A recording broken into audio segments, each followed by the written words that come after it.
Good evening, ladies and gentlemen. I hope you're having a wonderful day. I just wanted to touch on a couple of things real quick. First, that being the YouTube channel.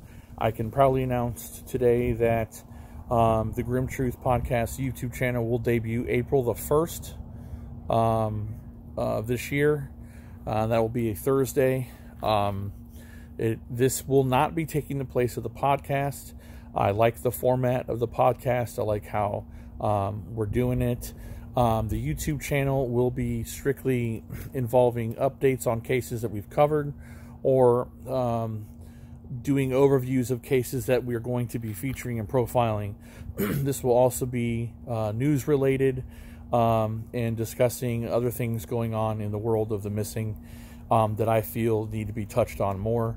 It also gives us more of a reach to reach out to a larger audience, those that don't do podcasts. Maybe they just prefer watching YouTube. So we're going to be, the main goal is to branch out to reach as many people as we can, to get these stories out to as many people as we can, and to bring in a larger audience and another demographic. And that's what the YouTube channel hopefully will do for us, and I'm very, very excited.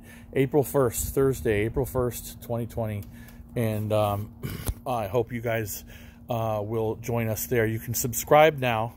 However, it won't be live until April the 1st. So if you see, you go there and subscribe, you can do that early. I recommend it, but again, it will not, there won't be anything there. So just, bear with us. April 1st, we will be launching videos and doing some live stuff on YouTube. One last thing before I get to the cases is Patreon. Patreon is a way for content creators, people like myself, who need to find a way to offset cost of production of the podcast and now our YouTube channel. The way it works is people donate money, and there could be tiers. I'm not going to do that, only because I don't want to confuse the issue. I'm not in this to make money. This is just money to help with the cost of the podcast. So I am taking donations from $5, and then I'm capping them off at $25. Times are tough with COVID. Trust me, I know. I'm a father of 8 children, and I know that times are tough. That's why we're not looking for, I'm not looking to get rich. We're just doing this to help offset the costs, so that we can purchase equipment and do other things that we can do to grow the podcast and grow our audience. So the minimum is $5, and then the most expensive donation, or the largest amount you can donate, is $25. So if you feel compelled to do so, I encourage everyone to do so. If you can't, that's fine too. There's no obligation to donate. Again, this just helps pay some of the bills that I will be incurring helping do the podcast and the YouTube project. I'm going to be adding on some things to those that do donate. That will be swag and behind the scenes stuff that we do, and a newsletter that will come out every month. Finally, I want to make sure that I address again the cases that we're profiling this week. Friday, we will drop the second episode involving Christopher Sanders, and then we're also going to do Will Polk, who's been missing out of Mississippi. There is a $1,000 reward involving any information regarding Christopher Sanders' case. I will keep repeating this till I'm blue in the face. And I'm sorry if you've heard this too many times. I'm going to keep doing it because that's my job. Chris Sanders needs to come home. Chris needs to be reunited with his family, his children. If you know any information about the whereabouts of Chris Sanders, or anybody that may know the whereabouts of Chris Sanders, please contact Sandy, his mother, Karen, and Uncle Phillips, friend of 30 years, or myself. The contact info is on the flyer that was put out I put it out again today. I will share it continuously throughout the week.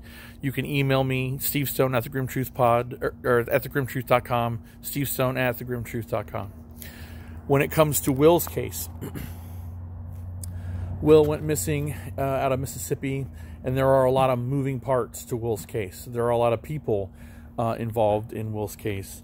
One thing in particular is troubling is the mishandling of the case and mismanagement of evidence that was found by a team of individuals who volunteered their time to go out and look for Will.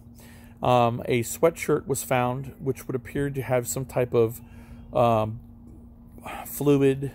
There was a substance on there. It looked like blood. I've seen the pictures. I'm not posting those, just to let you know. Those aren't going to be made public because one, there's an investigation going on. Two, it's not right. There's a moral conflict to me, so I'm just not going to put those out there. But these pictures were taken by the team of people that were looking. The sheriff's department out there were notified, and one of those officers came out, collected the items, but did not handle them properly. There was no chain of custody created, and unfortunately, one of those items went missing. Now, here's the thing. I did reach out to the chief, the deputy chief of the sheriff's office today, a fellow by the name of Clinton. He is new to the Equipment County Sheriff's Office, and he expressed concern with some of the issues that I raised to him today regarding the evidence. I also let him know that I would let him get acquainted with the case, because apparently he just got hired there, and he is, in his own words, stated that he was just digging in, and to quote him, it's one of the cases that he was going to review. This is good news if this happens and he reviews the case, but I also felt it was my duty as a journalist and an advocate to make sure that he knew that some things through sources told to me weren't being handled correctly, and he needed to have those addressed and look into. I'm going to give the man a week to look into some of the stuff that we discussed, and I will be following up. The second thing is, which was troubling, is that they do not have Freedom of Information Act requests on item. According to him, there's no form. And these are things that if you don't have, to my knowledge, I believe it violates the First Amendment right. Everybody has the right to know what's going on in their police department. It is a matter of public record. However, if it's attached to an investigation, then it can be redacted, because nothing can be released if it's part of an ongoing investigation. I understood that. However, there are things unrelated to the investigation that we would like to see, and I'll be working on that in the coming days. I probably won't have that information until after the podcast releases. With all that being said, to the people following this case closely, I want you to know one thing for me. I'm on it. I'm on top of it. I'm going to hold people accountable. I made it clear to the Deputy Chief Clinton, or Chief Deputy Clinton, I'm sorry. I made it clear to him that Will was a human being. Will was a person who was loved by people.